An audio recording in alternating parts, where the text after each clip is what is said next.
సింగడు అద్దంకి పోను పోయాడు రాను వచ్చాడన్నది సామెత.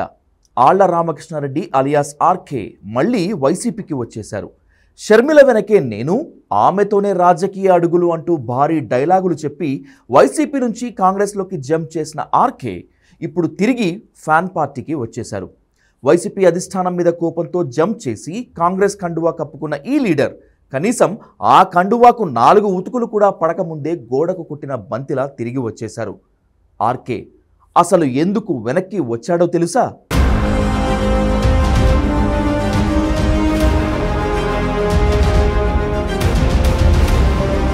Mangalagiri MLA Alla Ramakrishna Reddy bounce back అయ్యారు. తనకు కోపం వచ్చినప్పుడు ఎంత వేగంగా దూరంగా జరిగిపోతారో తగ్గిన వెంటనే అంతే వేగంగా దగ్గరకు వస్తానని చెప్పేశారు. తాను సొంత గూటికి చేరినట్లు సింబాలిక్ గా సీఎం జగన్ ఫోటోను తన వాట్సాప్ డీపీగా మార్చేశారు ఆయన. ఆ తరువాత నేరుగా సీఎం జగన్ ను కలిశారు. 2014-19 ఎన్నికల్లో మంగళగిరి నుంచి గెలిచారు ఆర్కే. అయితే 2019 విజయాన్ని సంచలనంగా చెప్పుకోవచ్చు. టీడీపీ ముఖ్య నేత లోకేష్ ను ఓడించడంతో అప్పట్లో ఆర్కే పేరు మారుమోగిపోయింది. అలాంటి వ్యక్తి సడన్ గా వైసీపీకి దూరం అవుతూ వచ్చారు. వైసీపీ అధికారంలోకి రాగానే తనకు మంత్రి పదవి వస్తుందని ఆశపడ్డారాయన. కానీ ఆ ఛాన్స్ దక్కకపోవడంతో క్రమంగా అధిష్టానంతో గ్యాప్ పెరిగిందట. ఇక ఆ తర్వాత కూడా నియోజకవర్గంలో అభివృద్ధి పనుల బిల్లులు రావడం లేదని అసహనం పెరిగిపోయింది. నియోజకవర్గ అభివృద్ధి కోసం 1200 కోట్ల రూపాయల నిధులను కేటాయించి ఆ తర్వాత మర్చిపోయారని కూడా అప్పట్లో ఆక్షేపించారు ఆర్కే. ఆ తర్వాత సడన్ గా తన ఎమ్మెల్యే పదవికి రాజీనామా చేశారు. తన కుటుంబానికి, తనకు అత్యంత ఇష్టమైన రాజశేఖర రెడ్డి కుటుంబానికి రుణపడి ఉంటానని, ఆయన బిడ్డ షర్మిలతో రాజకీయ ప్రయాణం చేస్తానని చెప్పారు. సరే, చెప్పినట్టుగానే ఆ తర్వాత కాంగ్రెస్ పార్టీలో చేరారు ఎమ్మెల్యే. అయితే అక్కడ ఏం జరిగిందో ఏమో గానీ నెల రోజులు కూడా తిరగకుండానే గోడ కొట్టిన బంతిలా సొంత గూటికి రీఎంట్రీ ఇచ్చేశారు మంగళగిరి ఎమ్మెల్యే. దీంతో అసలు ఆయన ఎందుకు పార్టీ మారారు, మళ్ళీ వెంటనే ఎందుకు వెనక్కి వచ్చేశారు అనే చర్చ జరుగుతోంది.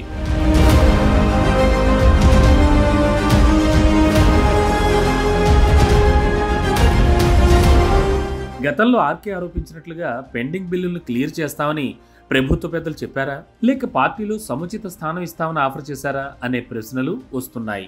ఆయన వర్గం వెర్షన్ మాత్రం వేరేగా ఉంది.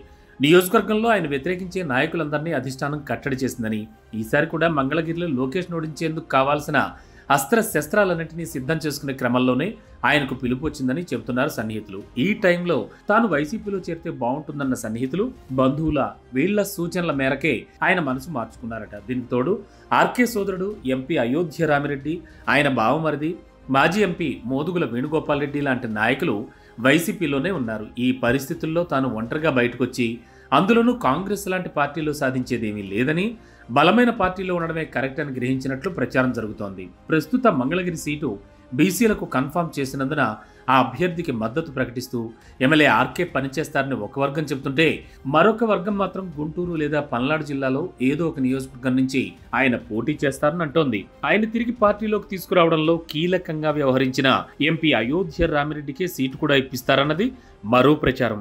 మొత్తంగా అసలు పార్టీ వదిలి ఎందుకు వెళ్లారో, తిరిగి ఎందుకు వచ్చారో అన్నట్టుంది ఆర్కే వ్యవహారం. మరి అనుకున్నట్టుగా ఎమ్మెల్యే మంగళగిరిలో పార్టీ గెలుపు బాధ్యతలు మాత్రమే తీసుకుంటారా, లేక ఉమ్మడి జిల్లాలో ఏదో ఒక నియోజకవర్గం నుంచి పోటీ చేస్తారా అన్న పాయింట్ చుట్టూ ప్రస్తుతం కొత్త చర్చ మొదలైంది.